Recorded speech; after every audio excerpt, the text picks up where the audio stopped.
So, we have been debating this morning whether this is significant, a flash in the pan. Is Galloway a one-off? Should Labour be worried? What is your analysis? Well, I think you said just before the break, Michael, that there is only one George Galloway, and I think there are unique circumstances here. It's an unusual by-election.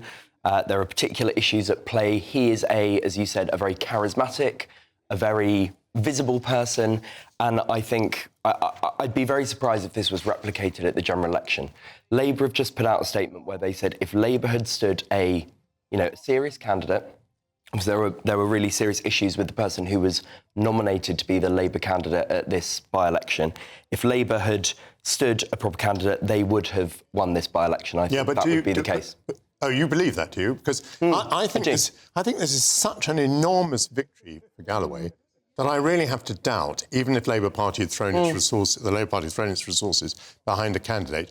I mean, what I saw of their erstwhile candidate, Mr. Ali, he was not a patch on Galloway. I mean, Galloway is a tremendous campaigner. But you stick by the view, do you, that if Labour had fought a fully-fledged campaign and be behind its candidate, it would have held this seat? I do. And I agree with you. It's a bigger majority than I would have expected. And, there's no doubt about it. It's an amazing result for George Galloway.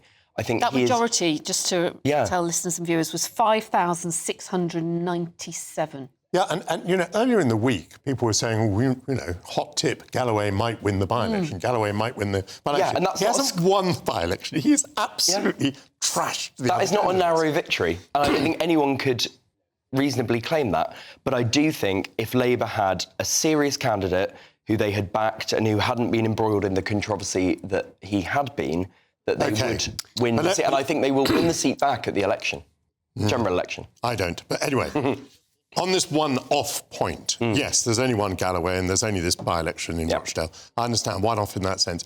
But it comes in a context where our politics, many people are saying, have been transformed by what's happened with the attack on Israel and the attack on Gaza to root out Hamas.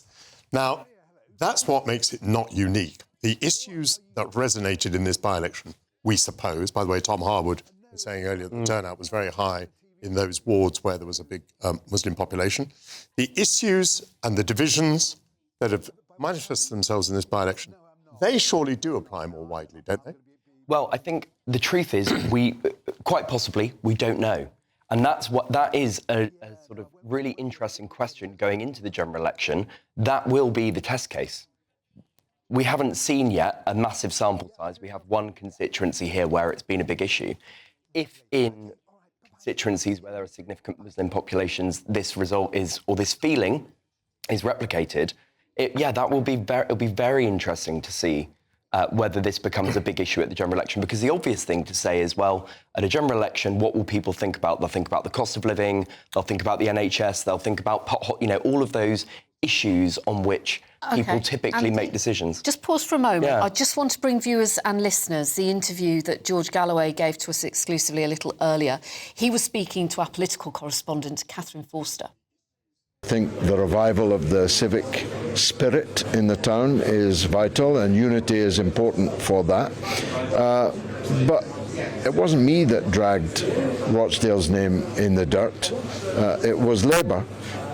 First in covering up the grooming scandal, and secondly in imploding with the anti-Semitic comments made by the Labour candidate. We were trending for 2 full days that week, and it wasn't in a good way, and it wasn't about me. So divisive is not really a charge, I think, that can be laid against me. I've just won a thumping majority in a by-election. You have it. So Keir Starmer is calling for a ceasefire now.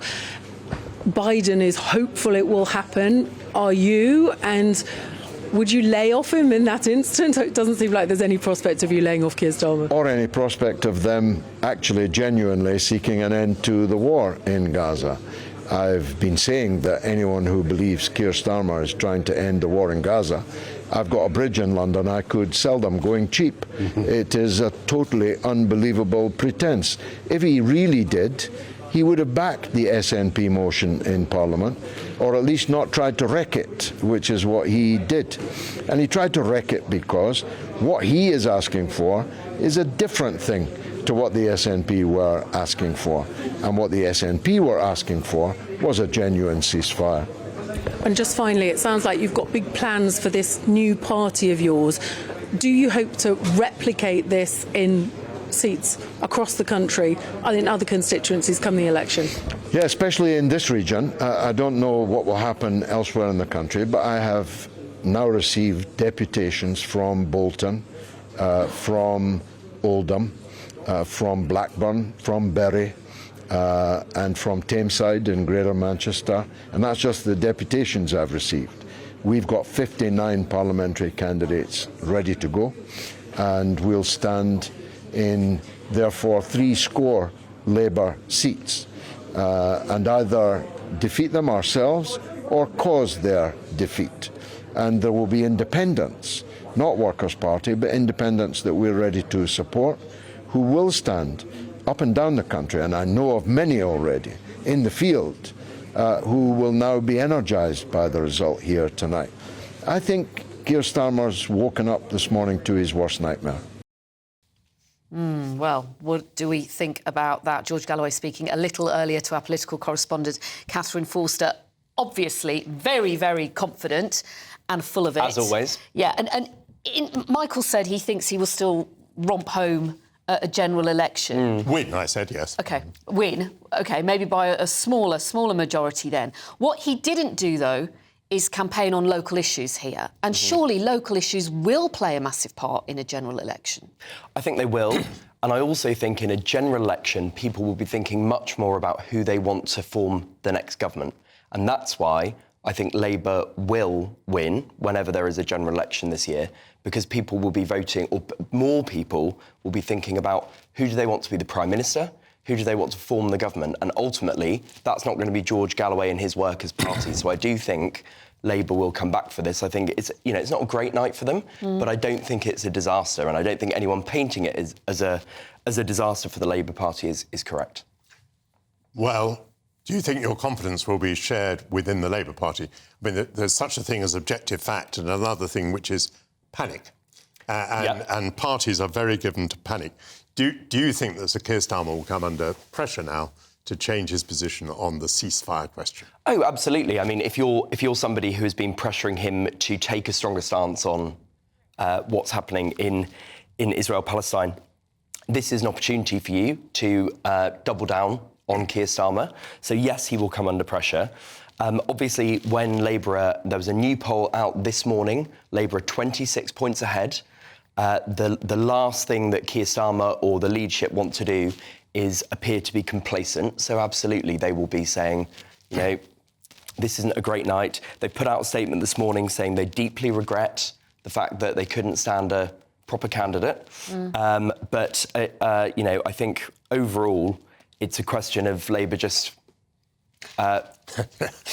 Funnily enough, I think they've been quite lucky that they didn't have a candidate, because if they did have a candidate and they've been beaten by Galloway, that would be even worse. Well, that's absolutely true. But that is counterfactual analysis. That isn't actually what happened. By the way, on the local issues question, he did say quite a lot about local issues, and he's pledged in his victory speech that he's now going to go after the Labour councillors. He's going to try and drive them out of office in the local elections, and he's campaigning on the survival of the Rochdale Football Club, which is an issue on which I'm not well briefed. But he did say, when he was campaigning, this is a referendum on Gaza. The local issues were very much secondary. And at a time when everything is so febrile at the moment, it is so divided, George Galloway becoming an MP is just going to make this even worse, isn't it, than it already is? He is a very divisive figure, and he has always thrived on exploiting division.